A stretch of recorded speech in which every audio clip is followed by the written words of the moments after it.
आतापर्यंत केलं अटेंड आपणच करतोय ना तुम्हाला साहेब त्याच्यामध्ये मार्ग काढायचा प्रयत्न करतायत ना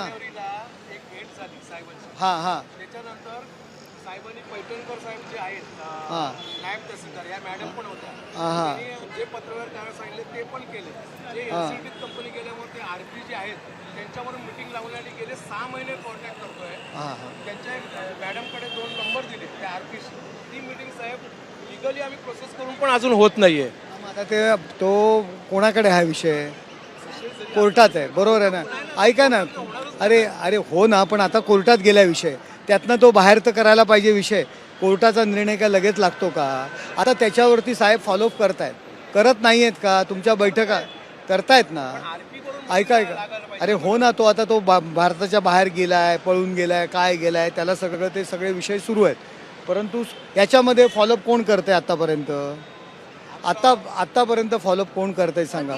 आतापर्यंत तुमची युनियन ऐका 3 वर्ष तुम्ही आधी मुळात कुठल्या युनियनचे तुम्ही लोक होतात तुमची युनियन सचिन भाऊ आहेर बरोबर आहे त्यांच्या मार्फत तुमचं आधी सुरू होतं ना सुरू होतं की नाही सांगा हां हां त्याच्यानंतर आम्ही पावसकर साहेबांना आणलं ते पण शिंदे साहेबांच्या सांगण्यावर हां ते पण बाजूला ठेवलं आम्ही आणि कामगार म्हणून गेल्या मार्च कामगार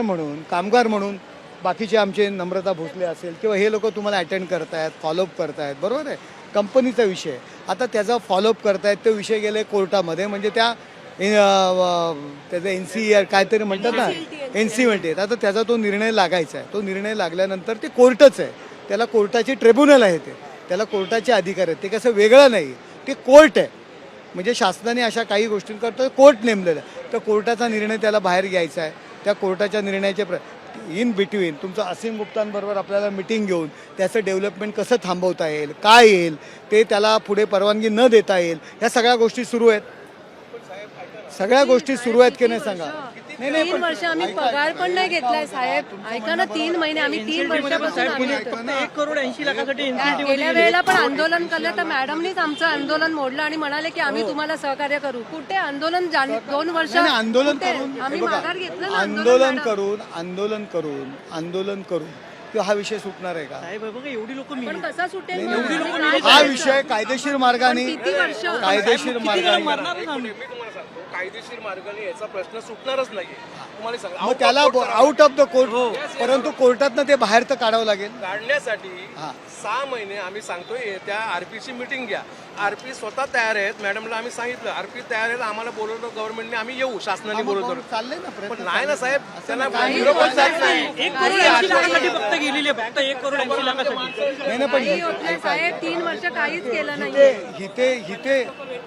ऐका हिते मोर्चा आणून काय पण साहेबांच्या साहेबांनी घरात आम्हाला सहकार्य तर करतायत 3 ना. वर्षापासून सांगितलं ना करतो गेल्या वेळेला मॅडमने आमचं आंदोलन पण तोडलं म्हणाले आम्ही काहीतरी करू मग आमचं आंदोलन तोडल्यानंतर तरी प्रश्न सांगायला पाहिजे की नाही 1 जानेवारीला मला ते लोक म्हणतात तुम्ही तोडलं मग नाही मग हेच होते ना मदतीला आले ना तुमच्या तोडलं नका ना म्हणून तोडलं नाही पण त्यांनी आम्हाला असं तोडलं नका म्हणून त्यांनी आम्हाला तेच सांगितलं की तुम्ही बसा तुम्ही तोडा हे आता बंद करा आम्ही तुमचा प्रॉब्लेम चालू आहे ना किती वर्ष चालू आहे ना अशा किती काहीच कंपनी नाही आम्हाला आहे बघा तुमच्या पोटा पाण्याचा विषय बरोबर आहे परंतु हे आपण ऐका तुमचा हा जो विषय तो सोडवण्याच्या दृष्टीने प्रयत्न चालले आहेत तो मध्यंतरी मालक कुठेतरी लंडनला पळाला होता तो चालू आहे पळून जातोय मालकाला काय करत नाहीये हे बघा आता करतायत ना चालू आहेत प्रयत्न असं त्यासाठी हा पर्याय नाही बघा ठीक आहे तुमचं जे काय बघा आज साहेब पण नाही आहेत आज साहेब नाही आहेत आज या ठिकाणी साहेब नाही आहेत तुमचे 4 लोक तुमची कोणी सांगितलं तुम्हाला आता साहेब रायगडला आहेत हा मुंबईला आल्यानंतर तुम्ही 4 लोक मुंबईला जा इथे नाही येणारच मुंबई नाही इथे बसून काय होणार नाही तुम्ही 4 लोक मुंबईत जा जर विश्वास नसेल तर मग काय माहिती नाही एबीपी माझा उघडा डोळे बघा नीट.